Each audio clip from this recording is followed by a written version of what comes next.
I'll be Mr. Lava Lava. This has been High Scores, High Stakes. Thanks for watching. It's getting late, Yes. boy. Love you Thanks for all. watching. I totally forgot the catchphrase. I love you all. Let's say it all together, folks. This has been High Scores, High Stakes. I've been See you Mr. Lava Monday. Lava. I've already said it 139 139 more times. Jeez Louise.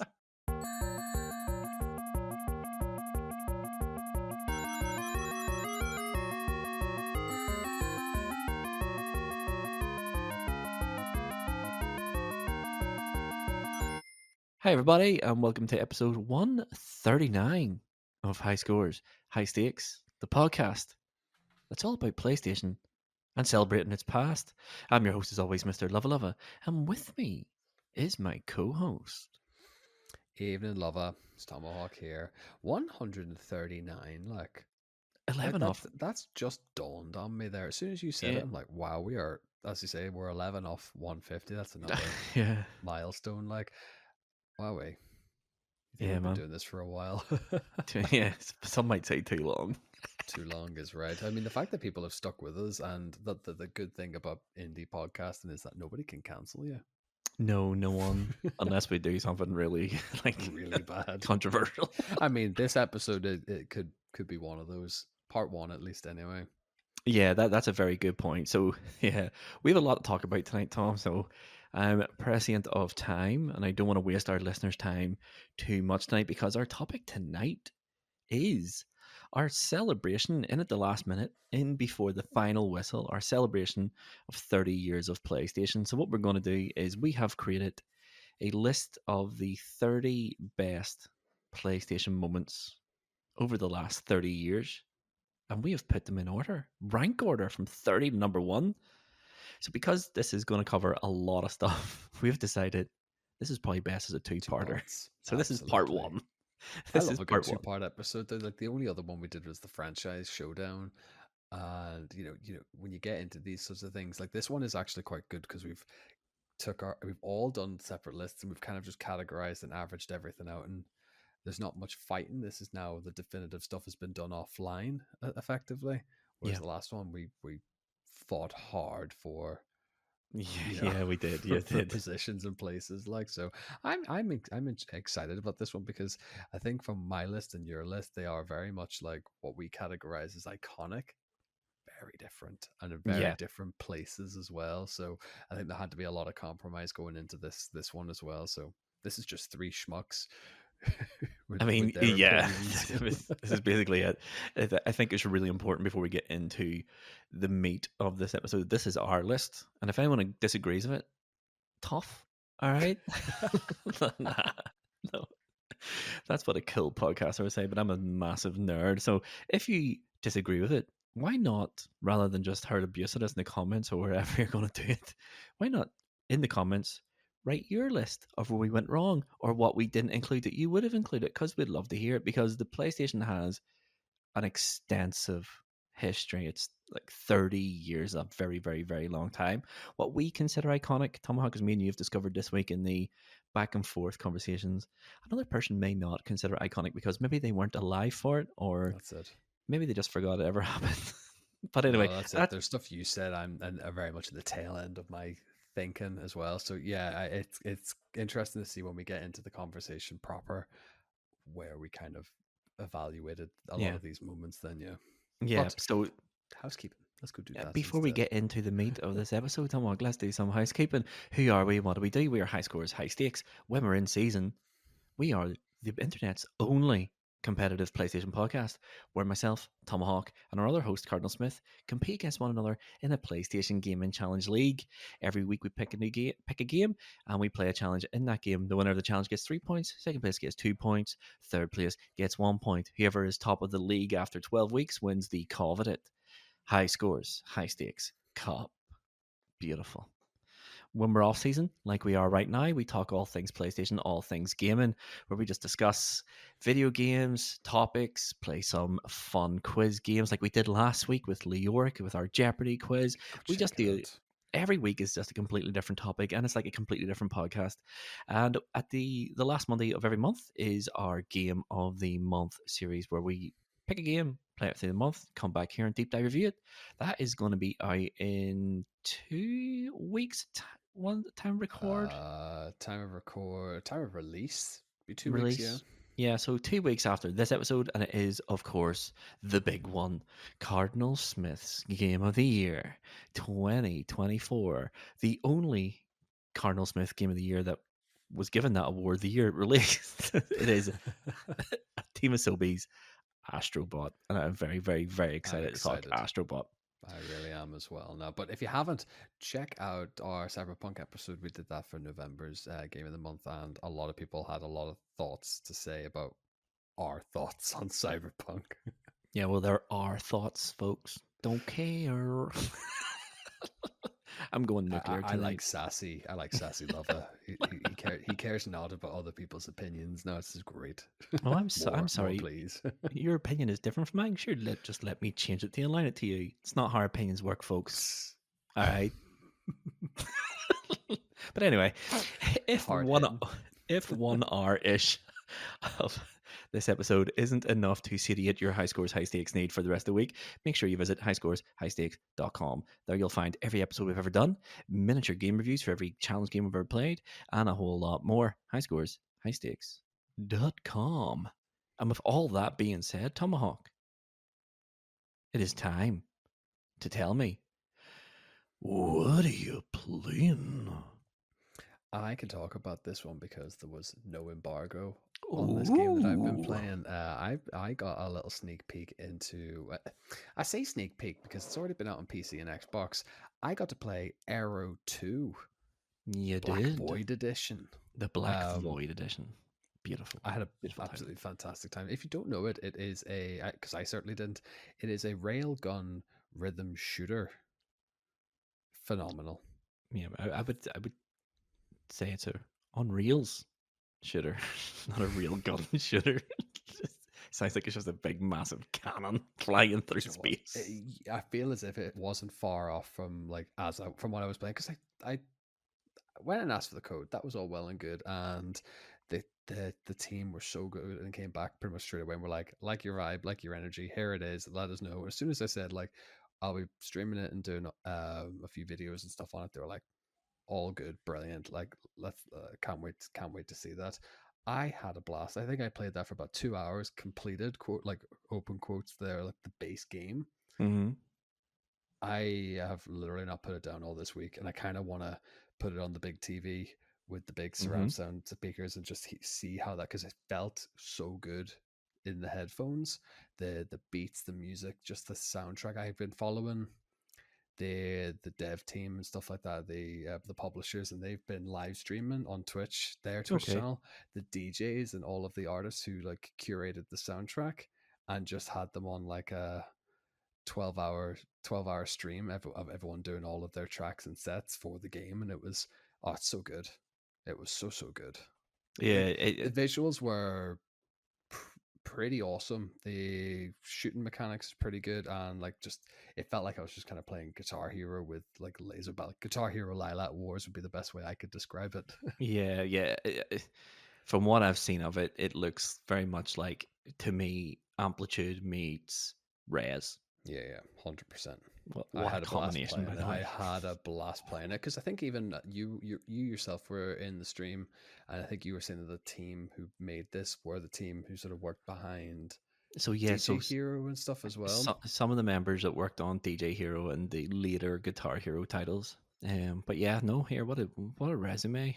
I said it on your stream. DJ Hero, totally underrated. It's a brilliant game. It was brilliant. I think it was one of them ones that kind of passed me by. I think it was I felt personally when DJ Hero came out, it was like, we have Guitar Hero, we have Rock Band.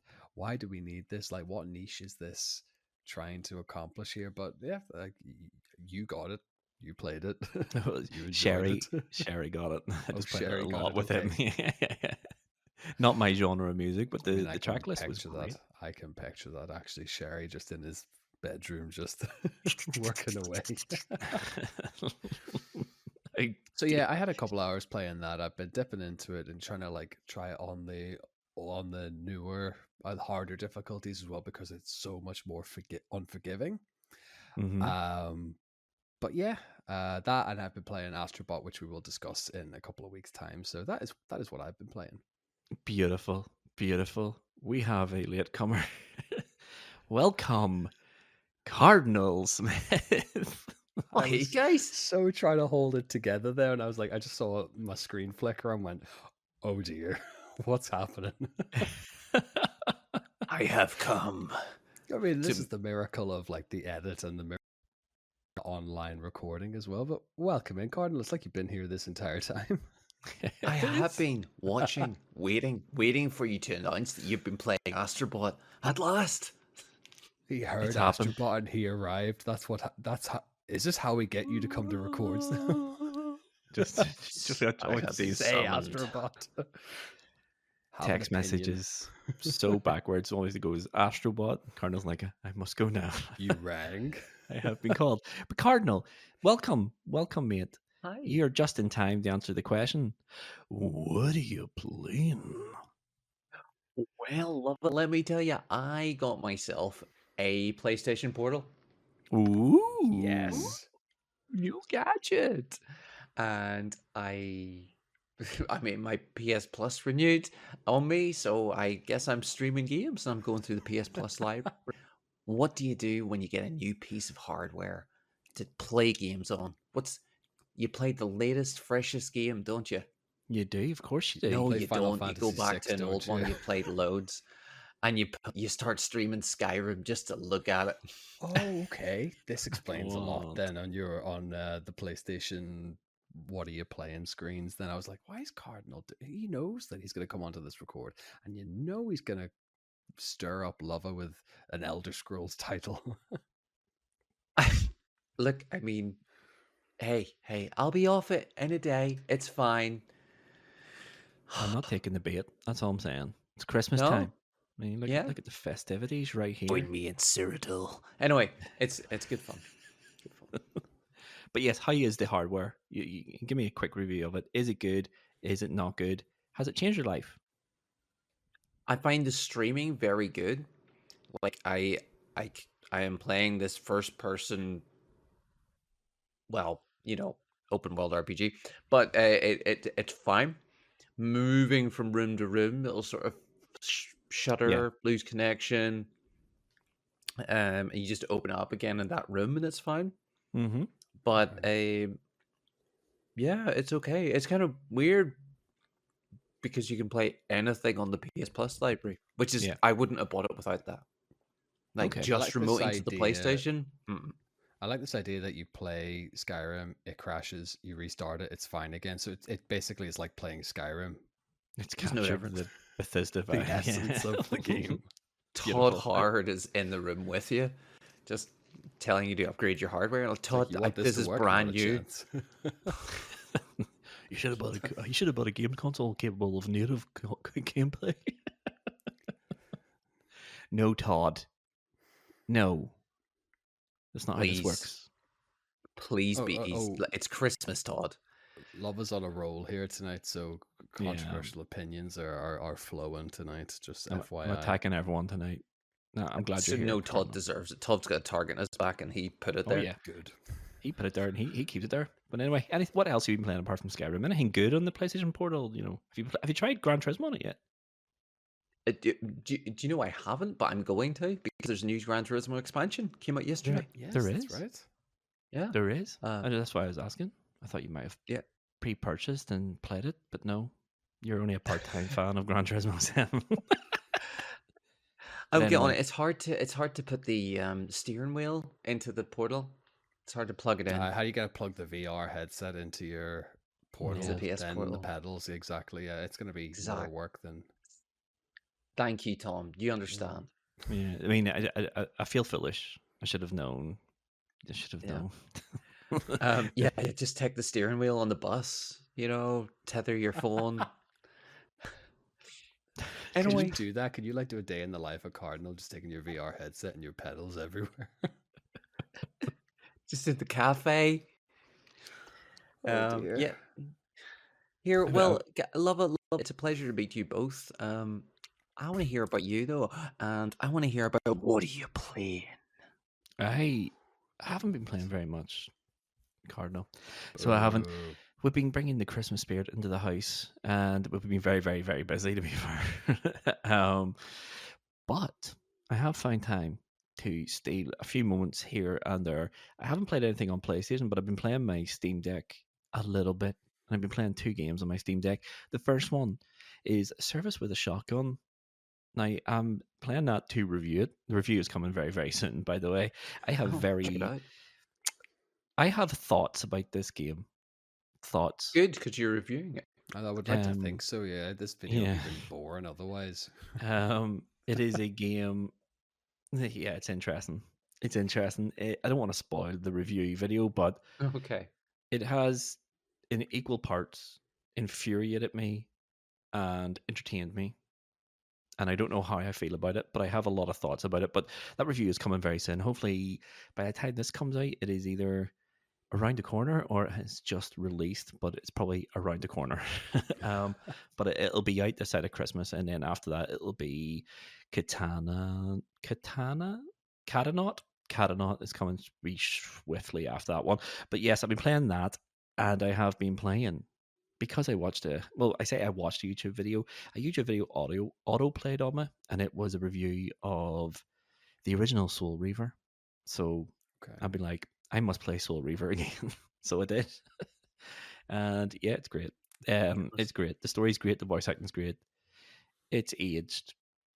It is aged. The camera system is, for lack of a better phrase, it's god awful. It's god awful.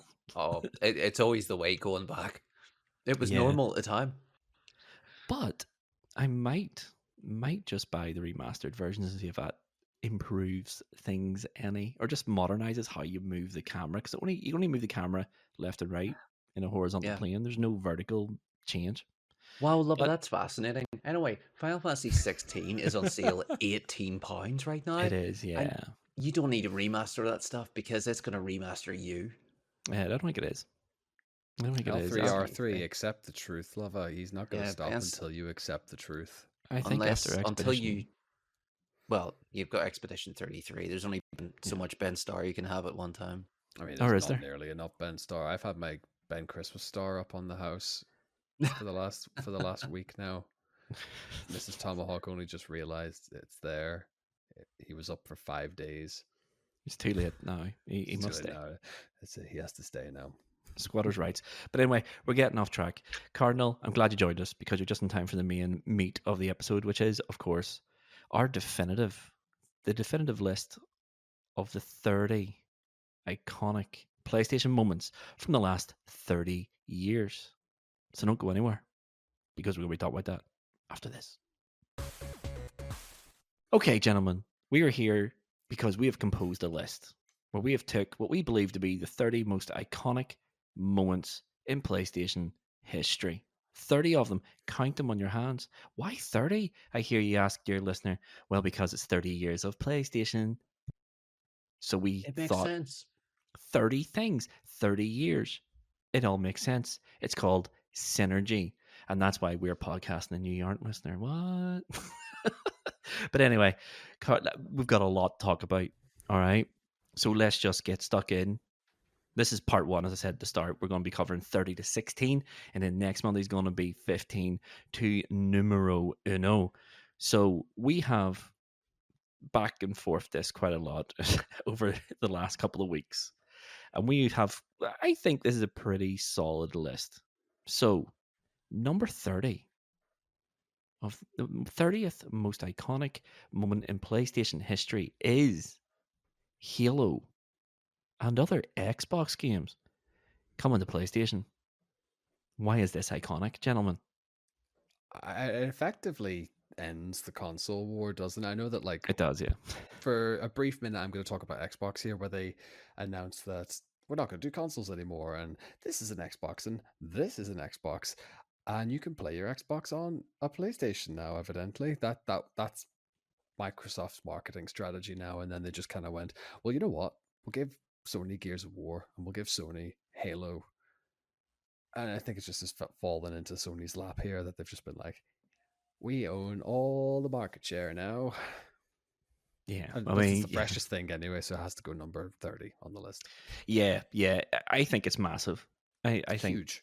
it's huge news. I think what Forza came to PlayStation in March, April time this year, and then Gears came in the summer, The August or something. Yeah. and now Halo's coming. That is your three temples of Microsoft's Hey, it's your Xbox empire, modern trinity, basically. and now they're all on PlayStation. The only reason we put this at 30, it's huge. I mean, you think back to the Xbox 360, PlayStation 3 days, that the thought of Halo being on PlayStation is unthinkable. You think about all the money and resources that Sony pumped into trying to make the Halo killer, and it got us like Haze and Killzone and what do you call the other one from Insomniac? Irrelevant. Halo was so strong. That was it. Like, no matter what title was thrown at it as the Resistance. Halo killer, Halo just stood and took it, basically. Yeah, and now they're all on PlayStation. It's huge, but And it's like the fact that they're not porting it, they're rebuilding it effectively, aren't they? Rebuild, remake, however you want to sort of track it on this one. Like, so we're getting a fresh version of it. well, yeah, that's because they had their own proprietary engine for a very long time. The Oh, Shatter right. Space, is that what it was called? The Shatter Space engine. They've dropped that because of the development issues of Halo Infinite. So now they're going to Unreal Engine. So that's why combat of is it Campaign Evolved? Is that what's called? Halo Campaign Evolved is being Campaign made. Evolved, Yeah. yeah. So it's a ground from the ground up remake based on an entirely different development engine, and that's why. But yeah, so we put this in at number 30, even though it's massive, massive, massive news. We don't know how this is going to play out. The next hit that Campaign Evolved might be the worst Halo of all time, and it'll be the only one that ever comes to PlayStation. So whilst massive, unthinkable about 10, 15 years ago, we don't know how it's going to play out. Do you know what I mean? Maybe it's just We these don't know how 4 games. sales of these games are going to be. Yeah. How well is a Halo going to sell on PlayStation? I don't know, but it just, as you say, it was an unthinkable act to happen 10 years ago, 5 years ago.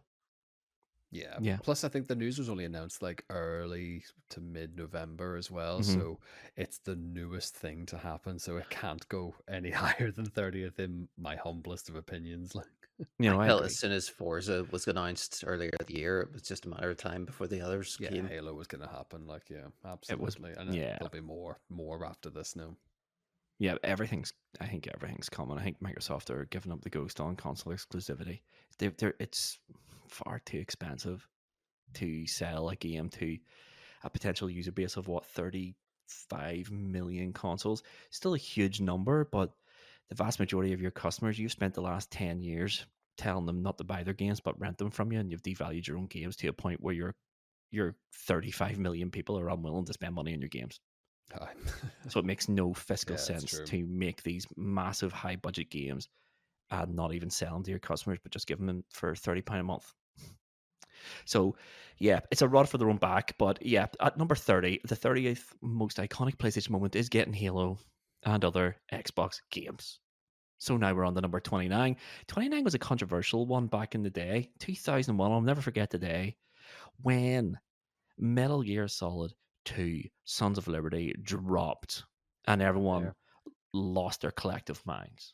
And we all lost our collective minds for two reasons. Number one, I'd never seen a game that looked so good.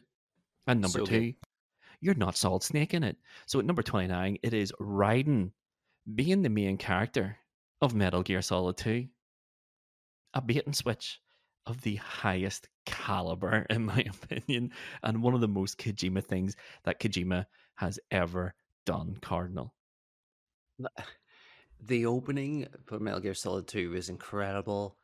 Solid Snake arrives in dramatic and electric fashion and wet fashion onto this ship. Yep. The music is outstanding. You're creeping past hundreds of guards down in the basement of this site. And it's like, this is awesome. And then the switch happens. Yeah. And it's like, who's this guy with his blonde hair? looks a lot thinner than Snake. This is like, and you don't know, like, if you is this just like a phase? Like you get Yeah. back to Solid Snake later? You don't. No, That's it. no, you don't. This is the game, baby. You're riding, and it's his first mission, and he's not Green. the bravest of characters. Let's just say.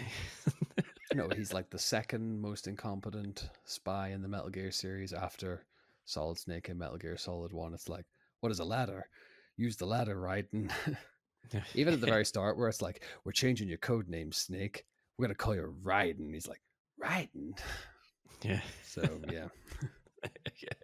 Even Yeah. everything about this, like this build up to being Snake again, and then everything gets stripped away. Like, you know, he takes the breather off, and it's the blonde hair, and then they change his code name in the game as well. So they like strip all these layers away from the get go when you get onto the big shell. Yeah. It's class, like heartbreaking, but it's class. Yeah. I remember the internet going up in flames over this. Just everyone absolutely livid about Ryan. I mean, this is 2001. We're talking posts in forums Yeah. that are niche forums that most people will not see. Maybe a post on MySpace, you know? Yeah. Write about it on your live journal. Yeah, absolutely. It was just a mad time. I remember people once they heard, like, my friends, I remember a couple of my friends refusing to buy it when they heard that Solid Snake wasn't the main character. And like, well, how's it a sequel if it's not the same character? And they refused to buy it. I know a couple of guys who have never played Metal Gear Solid 2 because they were so upset by Raiden being the main character. But it is such a, like, it is just a watershed moment in gaming where a game director, a game publisher can unleash all this, like, promotional material. And Metal Gear Solid 2 was heavily, heavily, heavily promoted in magazines, on, those little video snips you had to download from the internet because it was 2001. And not once did they even give you the inkling that Solid Snake was not the main character. The whole promotional push for it was all from the tanker, which is like 20 minutes long. I don't know if you could actually get away with that today. I Like with don't the know. refund requests. No, people would be too afraid. Publishers and developers would be too afraid to like change a beloved character. He's never done it since until release. Yeah. No, but if you tried to do exactly the same release again, say that just didn't happen, and he did that today, Okay. you would be talking review bombed. Like, yeah, you would be. like 100%. bottom 10 games of all time on Steam for like 2 months. I mean, yeah, he's done similar stuff since then. Do you remember the Phantom Pain reveal where it was from Moby Dick Studios, and he was like, his face was covered in bandages. Remember, he put on like a Swedish accent and all there. And I was like, ha ha ha, it was me all the time. It was me, Kitchy Man. This is Metal Gear Solid 5, The Phantom Pain. But yeah, I don't think it would be review bombed. You wouldn't get away with that, not in 2025. But it was simpler time, 2001. So yeah, number 29 then is Raiden being the main character of Metal Gear Solid 2. Controversial. I love it. Still a great game. Love the music. Still a great game. It was, yeah. It's still a great game.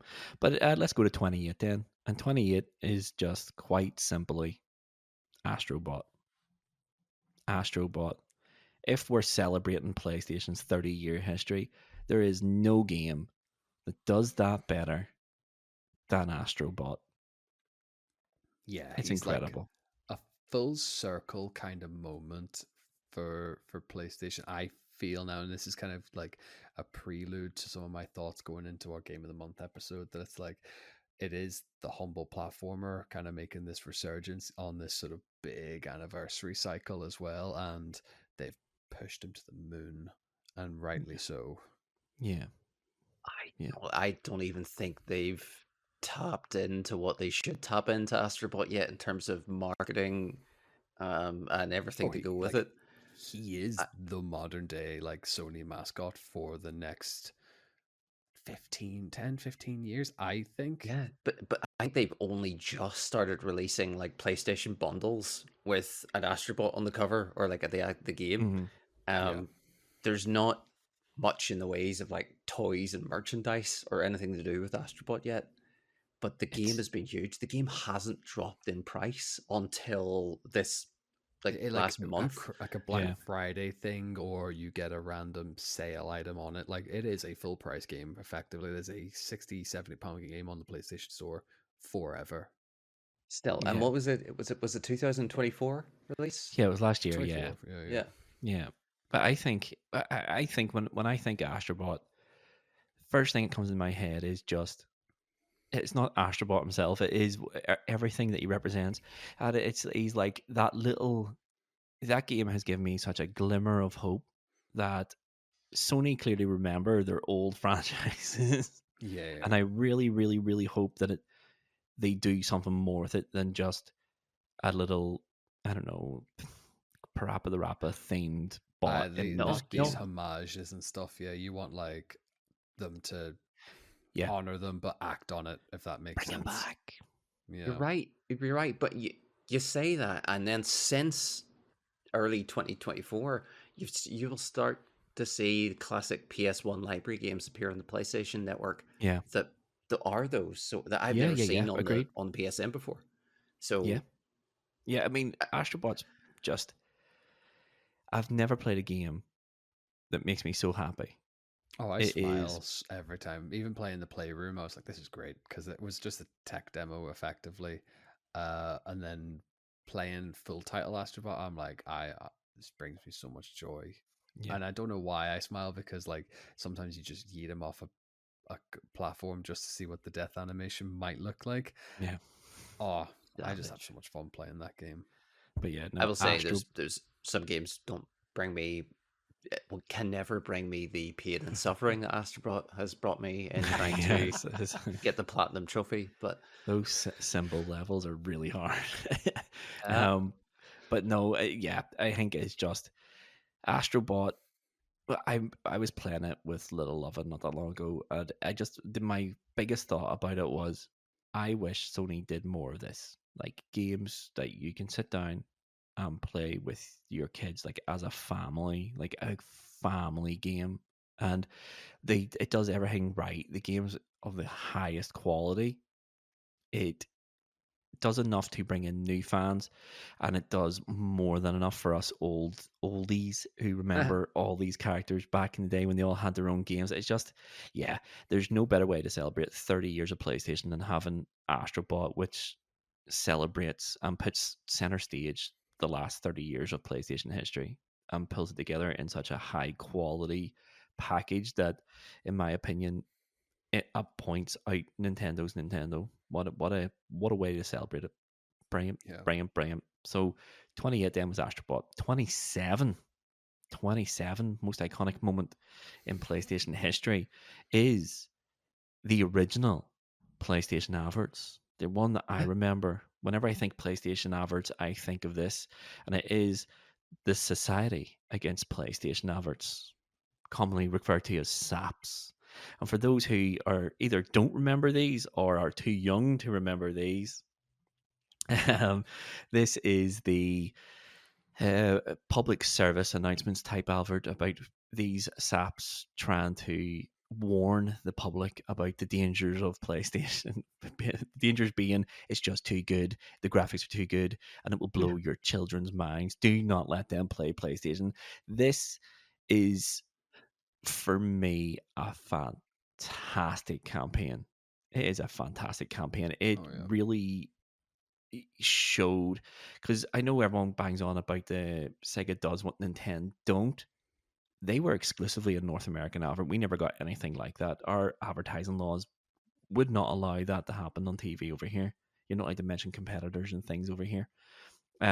What the SAPS advert did, though, without taking cheap shots at Nintendo or Sega, it went the complete opposite direction to them. So they were advertising to the young fans, and we had Sony over here going, "Do you know what? No, this system isn't for kids. This is for the grown-ups. Let's go." And it worked. It worked.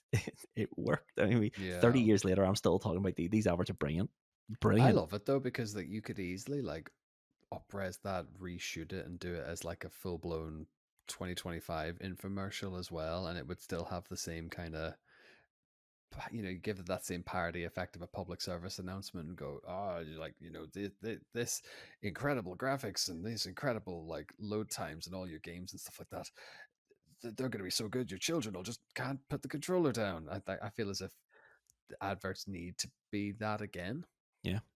I think for you to, if you are, say you're born like 2009 like myself, and you don't know the context like culturally of the late 90s, gaming was for nerds and represented in movies, and it was not a cool thing to say to the person you fancied at school or whatever.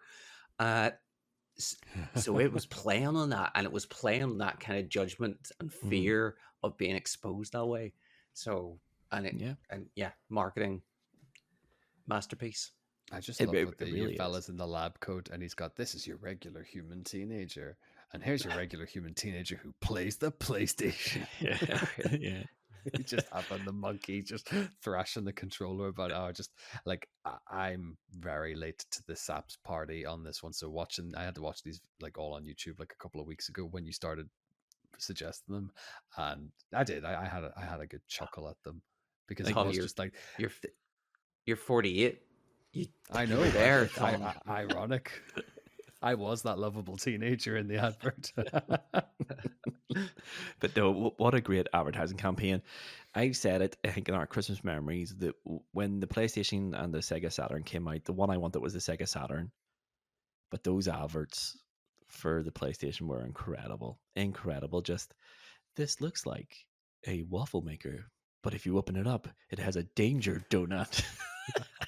So good. It really worked. It really worked. How do we know these adverts worked? Well, because of number 26, which is, of course, the PlayStation 1 selling 100 million consoles. It was the first console to do it. The first console to do it. It was at the time the most successful video game console of all time. And when did it pass the 100 million mark? Just if that date's available. No, I figured that was a loaded question. I don't know the exact date where Sony announced it sold 100 million. I'm presuming probably just after the PlayStation 2 came out, to be quite honest, because they dropped the price of the PlayStation 1 to $49.99 when the PlayStation 2 released. Seriously? So, yeah. Okay. But what an achievement for a newcomer to come into a market that had been dominated by Nintendo, which up until that point, 10 years, because the NES came out in 85. This is 1995. For them to come out swinging and to knock it out of the park enough to break 100 million sales in night is crazy. It is, like, I know Sega stole market share off Nintendo with the Mega Drive, but it was very, very, very short-lived. Yeah. Nintendo, by the end of that generation, had clawed back any like market share they had really lost. Yeah. But with the PlayStation, they had Nintendo running.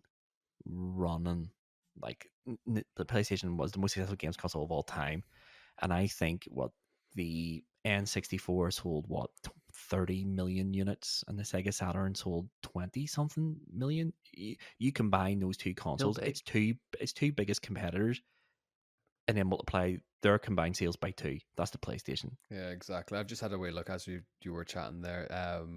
May 18th, 2004. They hit 3 years after the PlayStation. 100 million units then. So, and that's still hitting. That was incredible. Yeah, but they did that in less than a decade.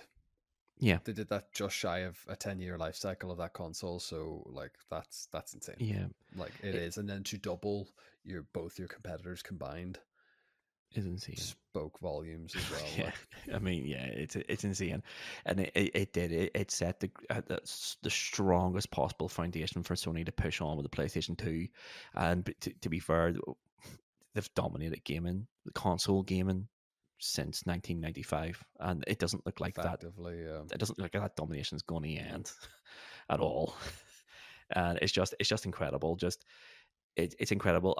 If ever a games console deserved 100 million sales, it's the PlayStation 1, though, because it was an incredible games console with a fantastic library of games and just really innovative. And those advertisements just really hit the mark. Really hit the mark. Everything was like a thunder, just one of those 1 in 1 million things where everything comes together. It's bottle and lightning. That's Yeah. one of those moments. Absolutely. Access to games at the time was everywhere. You could walk. There wasn't just like game stores where it was packed with choice. There was secondhand game stores. Yeah. Packed with games for the PlayStation. Rental and you stores. could pull. You could go in and get secondhand game stores in the streets. And you could pick up like 5 games on the cheap. There was just so much selection. Yeah, like we talked about earlier, like before this and in the prep for this, it's like how PlayStation kind of starts as like this arcade porter. It's kind of like bring the love of an arcade to your home, and they kind of take that principle and they just built on it, and they set such a good strong foundation for, let's get people out of the arcades and into home entertainment systems. It's so smart, and I think that's just, it's a good enough hook to bring you into it and then go, well, now we're going to hit you with narrative games. Yes. Like, yeah, mean, what a way to do it. And I mean, it's, as you say, if there's ever a console worthy of hitting 9 figures in units sold, shipped, however they track it, like, that's bloody phenomenal. Yeah, it's incredible. So it is. So let's move on to number 25, which is one very dear to my heart, to be quite honest. Number 25 is the PSP, the PlayStation Portable. The PSP. The PSP was brilliant.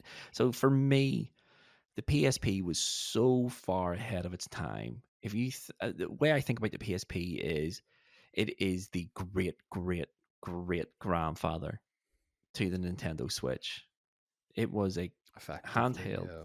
It was a handheld console that gave you, if not current gen console games, it gave you a really close approximation of it. It was a PS2, a portable PS2, effectively. Oh god, yeah, no, absolutely. Even like it was a full blown media player as well. You could, our house was coming down with like DVDs or the UMD discs. UMDs, yeah. Just we got so much stuff, and it was basically, like the sort of memory I have is probably, when you used to put the torch on the Game Boy and under the covers, and then you would have to shut everything down, whereas the PSP was just boot it up, stick headphones in, and play whatever game. For me, for some reason, it was always seemed to be Championship Manager. Okay. For some reason, that's the most standout memory that I have for my PSP, was playing Championship Manager and taking Leon 38 game win streak in the Ligue 1 season. That's what I did with my PSP. Incredible. Yeah, my PSP, I got it. I got it the Christmas it came out, 2005. And yeah, I think one of my most played games on it was definitely Pro Evolution Soccer 6, to be honest. Okay. Just a great sort of port of it from the home consoles. Yeah, it was fantastic. As you say, you had your movies on UMD, but it retired. My PSP retired my iPod because I could just connect it to my computer and put my music on. I could put video files on it. It was revolutionary. It was revolutionary, and I think the PSP is the foundation for the Nintendo Switch. It was a handheld console that give you, if not home console performance, it give you an extremely close approximation of it. And people always think, oh, well, didn't the PSP, how can you include this in this list? The PSP sold poorly. The perception is the PSP didn't do very well because it was going up against the Game Boy Advance and then the Nintendo DS. The Nintendo DS is like the second or third most successful games console ever made. Sold 130 million throughout the entire DS line. The PSP sold 86 million. The PSP sold 86 million units. 86 million. That's wild. The PSP never, like, it never, you know, the way these like handhelds or portables come out and they feel clunky and then they get refined. This never Yes. felt clunky in my opinion. I just remember the bumpers felt smooth, the actual like holding of the device, it felt slick. It felt, you know, obviously it had that fold out, that it was a fold out disc tray effectively on the back of Yeah. it, Yeah. but it felt sleek. It felt like cutting edge effectively. You know, I'm thinking Because it about this was. like 20 years ago. No, It was 100%. cutting But edge. it never felt like they needed to release a new one or a newer model a year later and like refine it, make it smaller or nimbler or anything like that. It just was. And it just integrated into like your PlayStation collection at the time. Yeah, it looked spectacular. And in the box, they give you the little Perspex PSP stand. So you could put it on the stand and watch your movies, and it was sleek, it was cutting edge, and Yeah. it was just an incredible handheld console. Is it the best handheld console Sony have ever made? I don't think so, because I think there's a better one, but the better one sold like it just didn't sell. Oh, really? So yeah, I think the Vita is a better handheld console than the PSP, but it cannot compete with the PSP for longevity and games library. But for me, the PSP is just a huge moment for video games. It was the moment that Sony proved if you give people a console level experience handheld, they will lap it up. And people did. But yeah, number 25, the PSP. Huge moment. Number 24, we're taking it back a decade from the PSP. And it is the T Rex in Tomb Raider 1 in the Lost Valley. The Lost Valley moment. Level 3 of the original Tomb Raider You starts at a push for waterfall. this one. I think it's. Push for this big time. Oh, mate. If ever there was if we could say, what point did Lara Croft become a cultural cornerstone? Yeah. People will say it's the design and the Toby guard sliding up the chest size, but I would honestly say it is the moment in level 3 in Tomb Raider when you go into a pitch black cave and a T-Rex confronts you. It was incredible. I was there. I lived it. I know how incredible it was because it blew my mind. I was like, oh my, what is this? This is You thought you incredible. were just getting yourself into a little puzzle platform, 3D puzzle platformer, and you next thing you know, yeah, you're dual pistol fighting T Rex in an underground rainforest. Yeah, I, it's I incredible. I'm just picturing adolescent Lova here Yeah. playing Tomb Raider, loves dinosaurs. Lara Croft and dinosaurs combined is mind blowing, and that's why it's on this list of top moments. Yes. But it's incredible. It is such an important moment in that video game when Tomb Raider Anniversary came out. They changed how that T Rex fight went. Okay. And the fans, that's one of the things. If you go on and say, is Tomb Raider Anniversary better than the original Tomb Raider 1? And I guarantee you within 3 replies to that, someone will say no because the T Rex fight is a quick time event and they ruined it. It is a huge moment. It was one of those moments because Tomb Raider, I think people forget how revolutionary Tomb Raider was when it came out and how far ahead of the curve it was. It was a graphical like showpiece for the current gen hardware Oh at the well, like time. fully like you know, we talk about how games in the modern era push the capability of like the processor.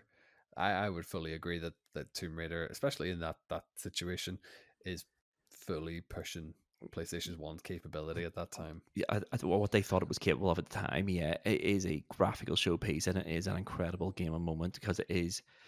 You're walking in darkness, and then all you hear is the music kicks in, and you hear the big stomps, and then a T Rex comes around the corner, and you're like, "Oh my days, I have to kill this!" And you think it's gonna be really hard. It's not. My uncle was a big Tomb Raider fan and had the PS1 when it came out and stuff. I remember him just like going, "It's a T Rex and it's underground," and yes, Yeah, so yeah. Even the remaster that came out there 2 years ago, people complained about the Lost Valley because you can see the sky.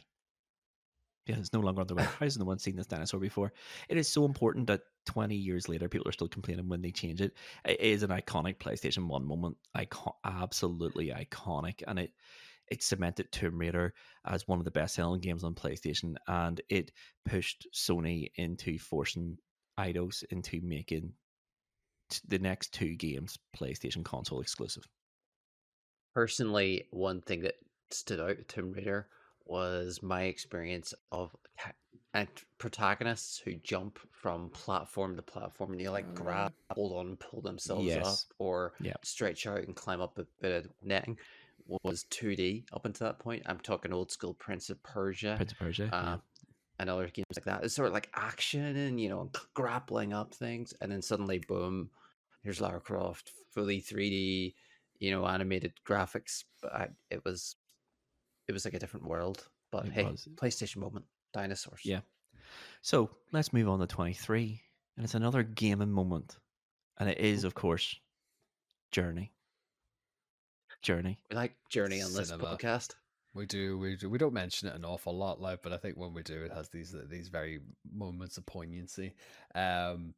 This is like, I think I've got it's written in the Google Doc that we've compiled this together. This is like the moment that games become art. Yeah. And this is a very, very defining moment in the PlayStation life cycle. And Journey just is a game that is constantly referred to as this like nexus point in storytelling art form. Yeah. Yeah.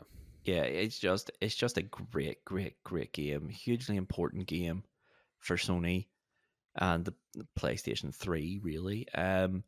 We did a passionate Game of the Month review on this game. It So was. rather than us rehashing the Game of the Month, I think what we will do is we'll put a link in the description that will bring you straight to our Journey Game of the Month review, because it is way more in depth than we have time for here. But we love Journey on this podcast.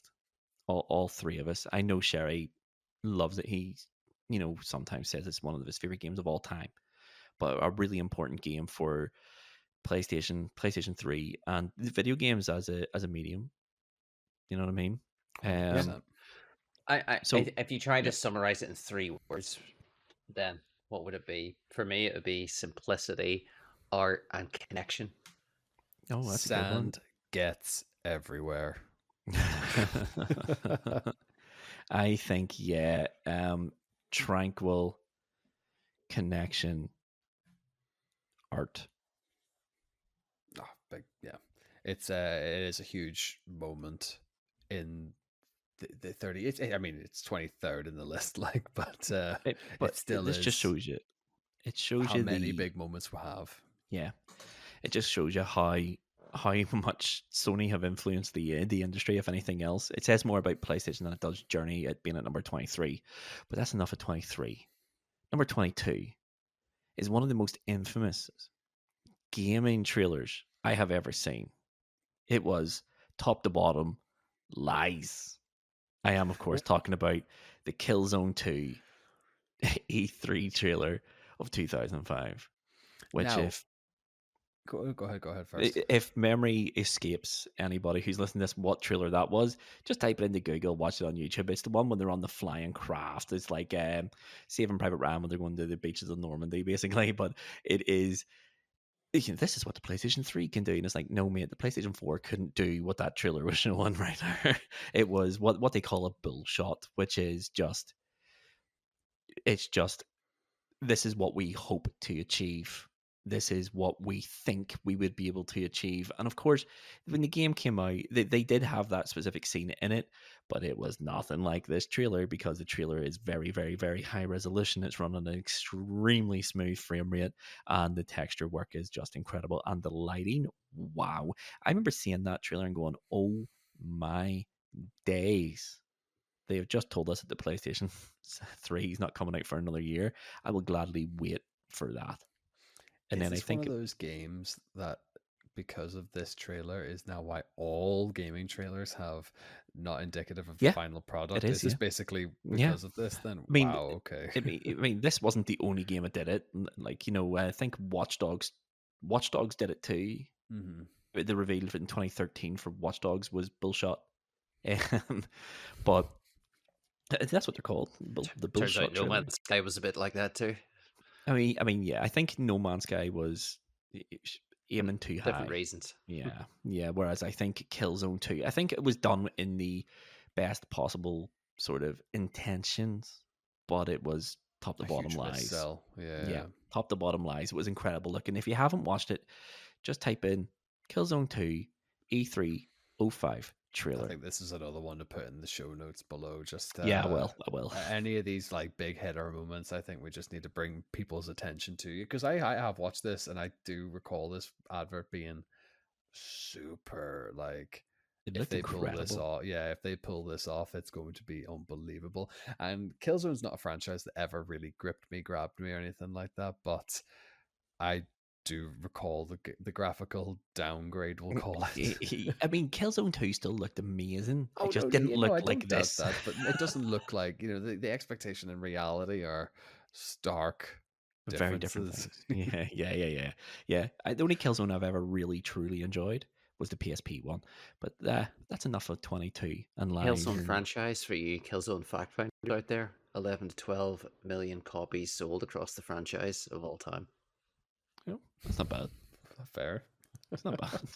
Right, number 21 then. Number 21 is a big moment, I think, and it is the PSN being hacked in 2011. Obviously, this isn't a good thing for Sony. Yeah. Because I think, wasn't it something along the lines of like 75 million people got their personal data stolen? Seriously. I think it Yeah, was. and we're talking PS3 area. It's the first like fully proper online PlayStation. So A huge doxing you moment, create really. your own login, your account, and your personal details. Yeah. Your credit card details were taken, your address was taken, just everything was taken. And I remember Sony just pulling PSN down, and it staying down for, I think it Yes. was like 28, 29 days. It was a long time. And for 2 weeks, they just pulled PSN. PSN just went down for everybody all at the same time. And they said nothing for, Right. I think it was like maybe 10 days. And then they're like, oh, yeah, we've had an attack and we'll keep you posted. And then another week passed, and they're like, yeah, okay, everyone, your personal data has just been stolen, including credit cards, addresses, everything. So you're talking basically like what, 12 to 18 months after PSN has effectively been launched? PS Or am I thinking Plus. PlayStation Plus? Yeah, sorry, Plus. PlayStation Yeah, Plus. about 18 months after PlayStation Plus went live. Yeah, the PSN is just the network, the old network. Oh, yes, And yes, sorry. horrible moment for everyone. To Sony's credit, though, they did go right back to the drawing board with PSN. So they ripped it down. They didn't tell anyone for a long time, which is terrible. And then when they did finally tell people, they're like, there'll be a compensation program. Don't you worry about it. The compensation program for it was fairly good. It was good enough to mitigate a case action lawsuit against them. One still happened, Exactly, yeah. and they settled it instantly. But here I think they give 2 free games, because I got Mod Nation Yep. Racers and Infamous 2. It was Infamous. Infamous what? Infamous. You got to pick 2 of the following 5. It was Little Big Planet, Wipeout HD, Infamous, Ratchet and Clank Future, Tools of Destruction, and Yeah. Dead Nation. Yeah, and So the real hard hitters of the console. Yeah. Well, to be If you honest, had a those were all PSP, games. Those were all games I would never have gone out of my way to buy. Exactly, yeah. same. And suddenly I picked up Little Big Planet and Infamous. I played Infamous from start to finish. I thought, hey, Yeah, that was so did decent. I had a decent time. So did I, and because I had a PSP, yeah, I got Mod Nation Racers for free. That was not a good game, but anyway, the reason we've put this here is because the hacking scandal of 2011 made Sony take online infrastructure really seriously. They were treating it like, oh, our games console is online, and then suddenly this happened. They're like, no, we have to develop an online platform, and they took cybersecurity so much more serious after this. They had to, because they just got a class action lawsuit. So they rebuilt everything, and just made PSN absolutely robust as anything else in the market. Is it impervious to attack? No, because no system is. But it, it wasn't so easily. It won't be easily dismantled as what it was in 2011. It changed everything, and it I made Sony, yeah. because they were reworking the network from the ground up. They Yeah. could implement things that Microsoft had on the Xbox and they didn't have, because they were trying to retrospectively plug things in. With the rebuild, we got things like grip, having a grip chat outside of a game. You couldn't do that on PlayStation 3. You could not have a group chat outside of a game on PlayStation 3. You can only chat inside games. And you can get, like, what are your friends playing? Can I join their game? Can I remote play it? Can I share my controller with my friend who lives across the planet?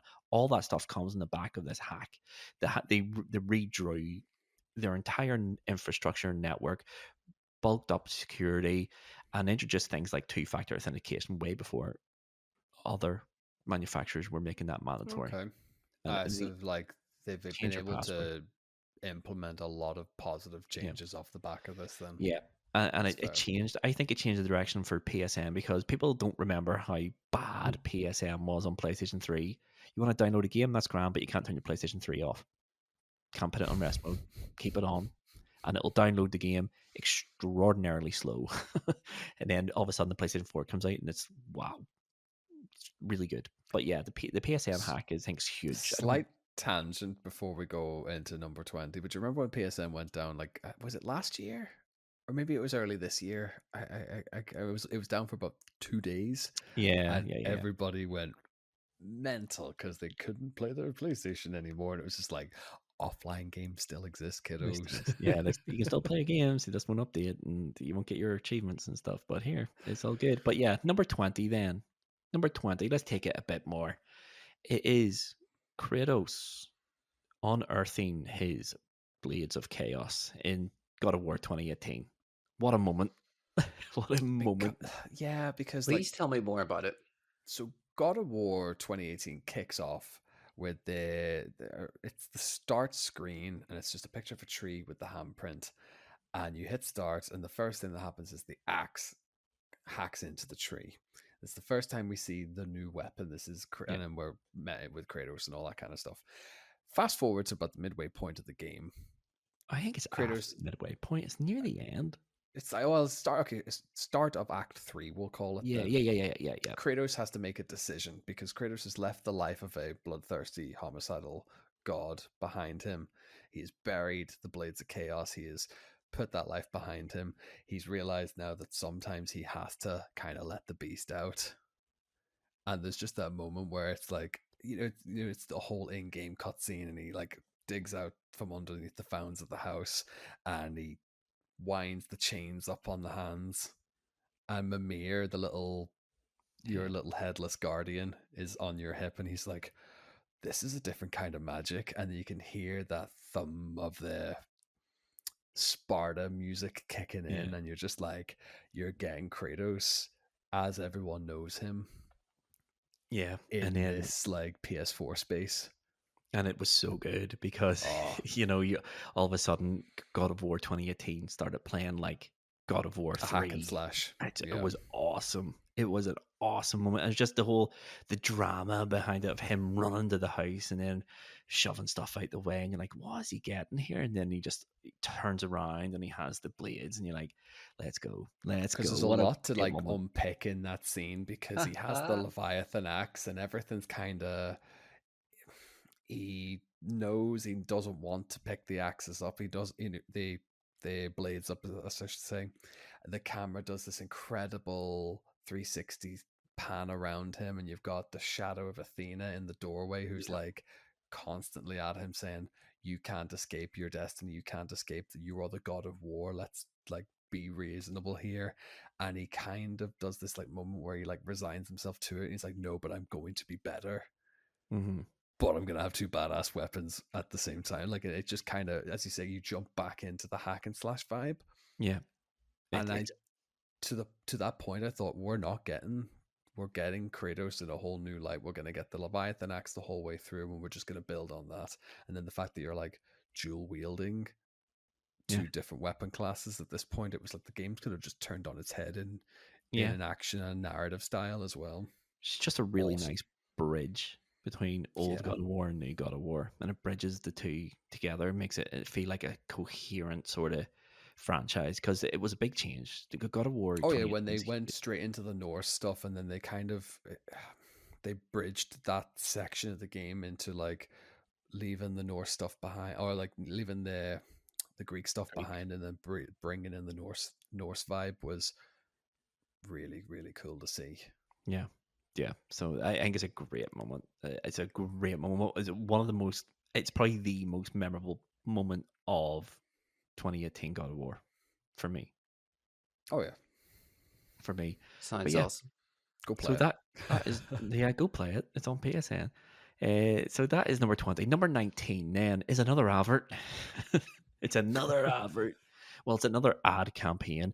And I am, of course, talking about Kevin Butler. The Kevin Butler campaign, which started in 2009. And for me, I, aside from these Kevin Butler adverts being absolutely fantastically smart, fantastically witty, and fantastically funny, they sort of provide a turning point for the PlayStation 3. I don't think people forget PlayStation 3 got off to a really slow start. The PlayStation 3 start was woeful, Rocky, yeah. and Sony had to start cutting sort of features out of the console to get the price down in order to get it into people's houses. And then in 2009, they ran this campaign where Kevin Butler played like a PlayStation executive, and people would write in questions to him and he will give them the answer. But they were so funny. I was watching one just before the record here, and it was like, Kevin, I've heard that PlayStation are thinking of cutting the price of the PlayStation down to $399. Is this true? And he's like, don't believe everything you read on the internet, son. That's how World War One started. But everything behind them, they're moving all these like big posters and big standees, and they all say 299 on it. It's just a fantastic ad campaign. And I think there's a video on YouTube where it's like all of the Kevin Butler adverts in chronological order. They Okay. run that video was 40 minutes long. They Oh, recorded 40 minutes of this, and it is fantastic. The biggest thing about this one is they only pulled it because the actor who played Kevin Butler appeared in a Bridgestone advert, and in the Bridgestone advert he is playing Mario Kart Wii, and Oh right, okay. he had a non-compete clause in his contract with Sony, The and one they Kevin sued him. Kevin oh Butler man. advert that I did see in the research for this was again, he's the PlayStation exec. He's got the feet up on the table, and he's like, someone phones in. He's like, "Hey, Kevin," is like, "Oh, when are you going to release a new sports game?" And it's just like, "We make MLB the exclusive, and the best Major League Baseball game on the PlayStation. We're not going to update anything. We're just going to release the same one every year." It was such a good. I think the upturn in the PlayStation 3's fortunes coincide directly with this ad campaign. I think ad campaigns are, especially, maybe not so much now because TikTok and stuff exists, but in the 10 years ago, 15 years ago, super important to get word out. This is the era where people remember game ads, and the Kevin Butler adverts were right up there. They're some of the best work Sony have ever done when it comes to PlayStation. Better than the SAPS adverts, in my opinion. They're just so self-aware and really funny, and just a great selling point for the Like, it PlayStation is 3. funny, especially when we're, because as you say, we're in this sort of era of like TikTok, everything's short form and super Yeah, condensed. So like the idea of like an advert, a long play advert series is lost on a lot of people now. yeah. Like you see a PlayStation advert now, and it's a clip of FIFA, and then it Mm. shows you the bundle, and then it'll do the PlayStation kind of voice. And it's so quick and poppy and snappy, and like you're getting it in about 10 seconds, whereas these were like full blown, like 2 minutes long. Yeah, 2 minutes long each but advert, I think. 2 minutes long of a full blown series that it's like it's the best way I can describe it. It's like getting Pokemon cards. It's like, have you seen every single one of these Yeah, adverts? yeah. Yeah. If you haven't, YouTube Kevin Butler chronological order adverts, fantastic. But yeah, Kevin Butler campaign, fantastic. So number 18 then brings us back to Kratos. So it does. Only this time it's from God of War 3, and it is, I have called it the Gaia climb. It's the opening level of God of War 3. when you're climbing up the Titan Gaia. But it is effectively God of War 3, because like Gaia's climb from Tartarus to the top of Olympus takes the entire span of the game's narrative. Kratos is just thrown to every other place on the map and in the known universe, effectively. Yeah. But I remember I bought the PS3 for The Last of Us. I ended up buying my PS3 with God of War 3. Okay. That blew my mind. Yeah. I remember one of the first games I played in PlayStation 3 was God of War 3, and I just, when it loaded up, I was like, oh my, what am I looking at here? It looked spectacularly good. Like spectacularly good. The way, I know it cheated a lot, but the way the camera pulled out, you were running around, and then the camera would pull out when you were climbing up the back of Gaia, and you could see how insignificant a size Kratos was as he was climbing up. It's just fantastic visual design and a lot of technical wizardry and cheating, I've no doubt. But as a way of showing this is what the PlayStation can do, the PlayStation 3 can do, especially when you compare that to God of War 2. Like God of War 2, people don't remember about God of War 2. God of War 2 came out on the PlayStation 2 after the PlayStation 3 launched. It is a 2006 PlayStation 2 game.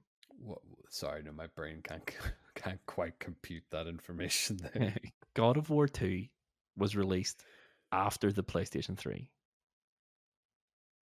And then 3 years later, you had God of War 3 looking incredible. Like now, wow. Yeah, God of War 3. If God of War 3's opening as well, it's like there's other games about their openings we'll discuss sort of higher up the list as well. But this one was just like, it just throws you into it. Mm-hmm. And it's not like a case of, in my head, how games work is like this moment will be built in and be loaded up, and as you get into it, not we're going to give you this graphical masterpiece the second the game boots up. No, yeah, it's just so Sony like Santa it's Monica. not having to build up to anything. It's not having to like allow time for this to arrive to this moment. Kind of like how Uncharted 2, the train sequence on that, it kind of feels like that builds to that moment, whereas this was just like, do you want to see how good this console is? Boom, you're climbing the back of a Titan, but we're going to pull out, and we're going to pull out, you're going to be a tiny insignificant speck, and you still have to navigate the whole thing and look at this incredible detail at the same time. Just incredible game design. Incredible game design, and it is just so good. But I think it's one of those ones, it's how I kind of describe when I watch Mad Max Fury Road. The whole thing is like, it's the chase is like the whole movie, and just bits are sort of scattered across that. Like the whole Gaia climb is God of War 3.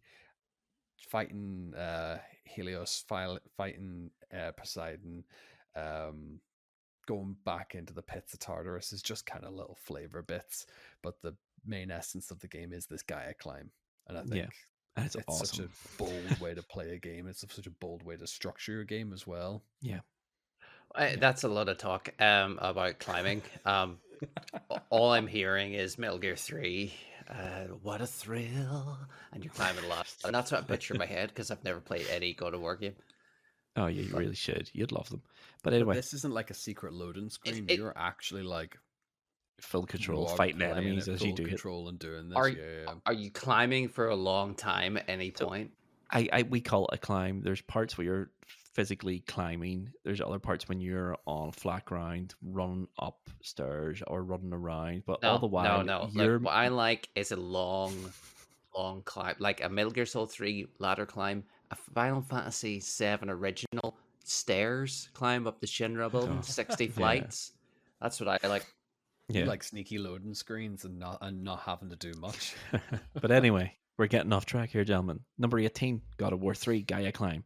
Number 17. I've bundled these three together, and I've just called it the PlayStation 1 Trinity. And I am, of course, talking about Crash Bandicoot, Lara Croft, Spyro the Dragon. Good protagonists, icons. Yeah.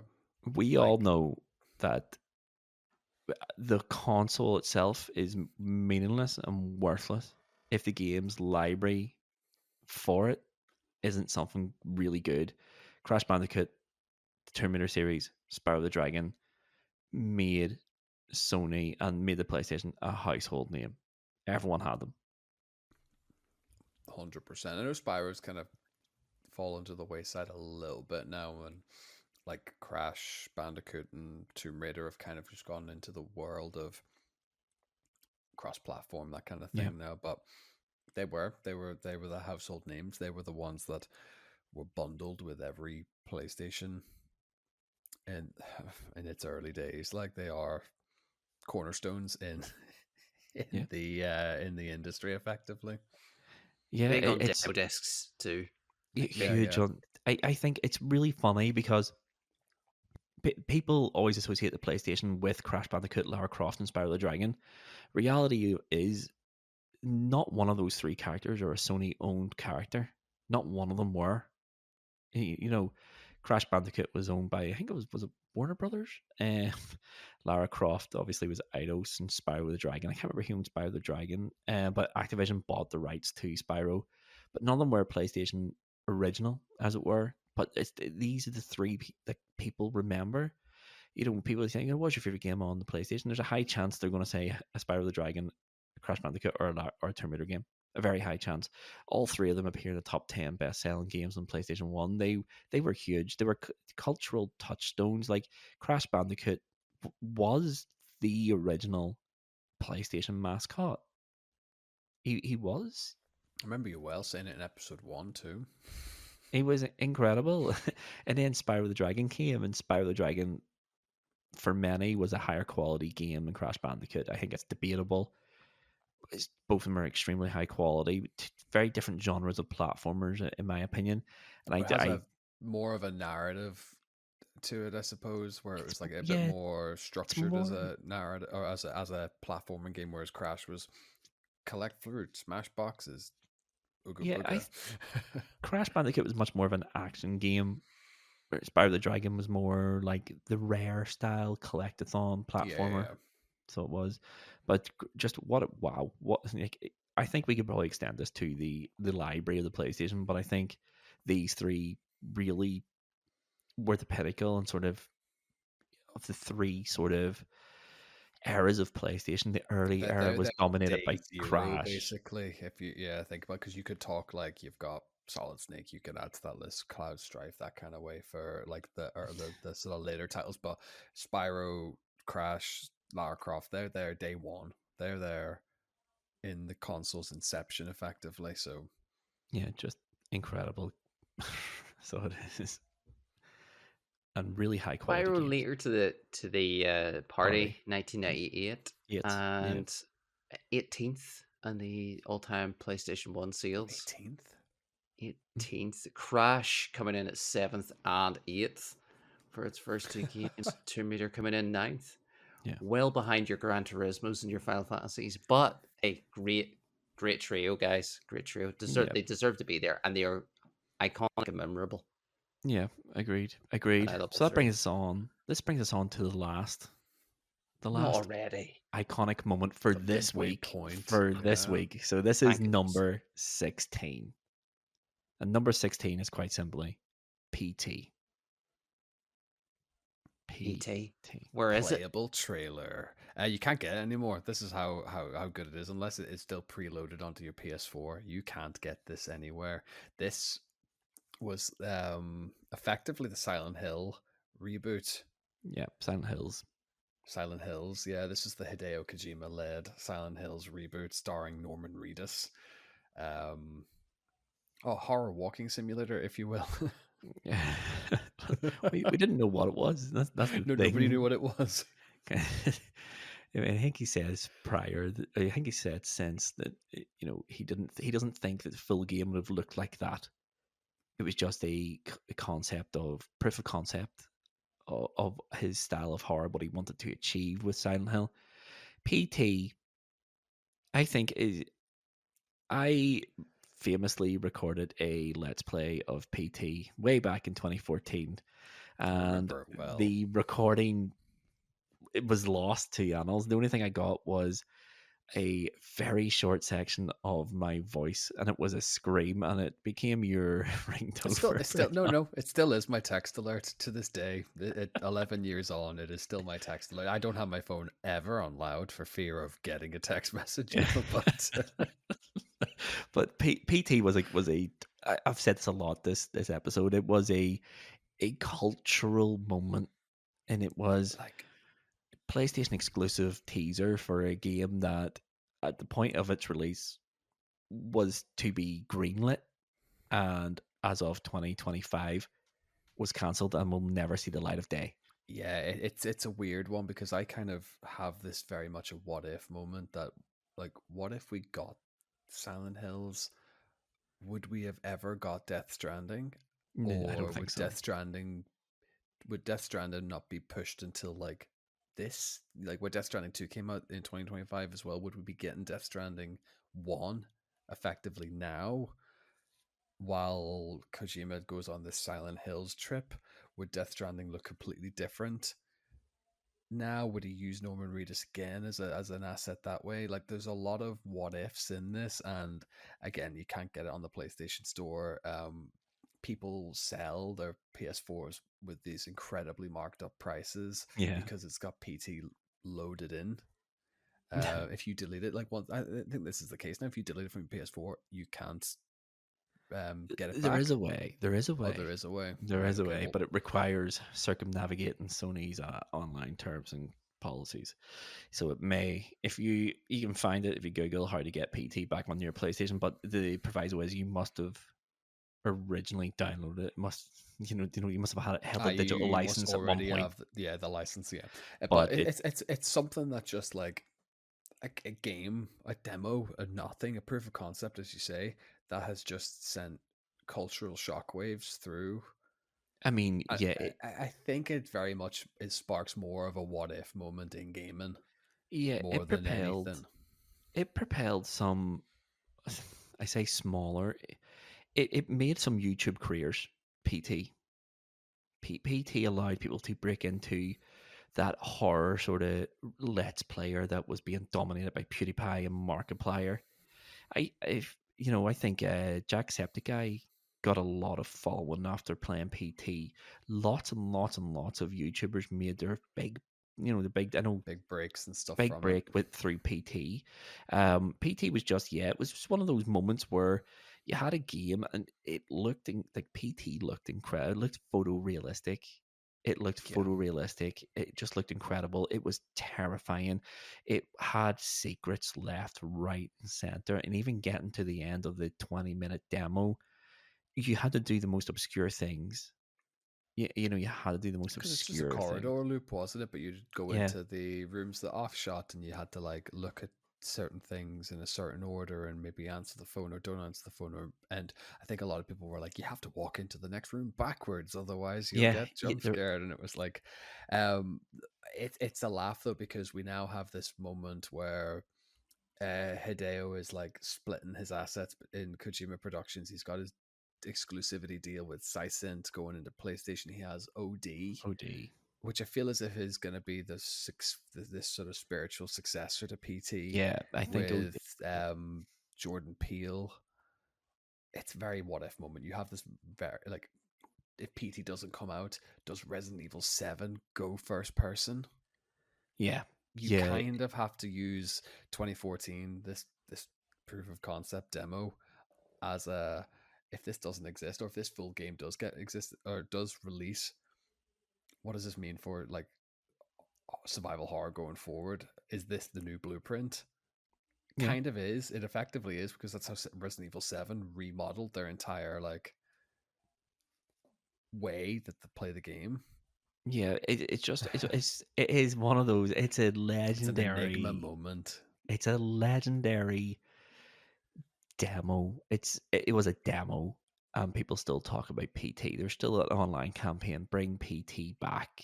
It's never coming back. It's never coming But back. it's just it launched careers on YouTube. It's the game that broke the camel's back with Kojima and Konami. I was just It's gonna just say it was 2015 that the split between Kojima and Konami happened. yeah. The leading theory is the end sort of speech of PT.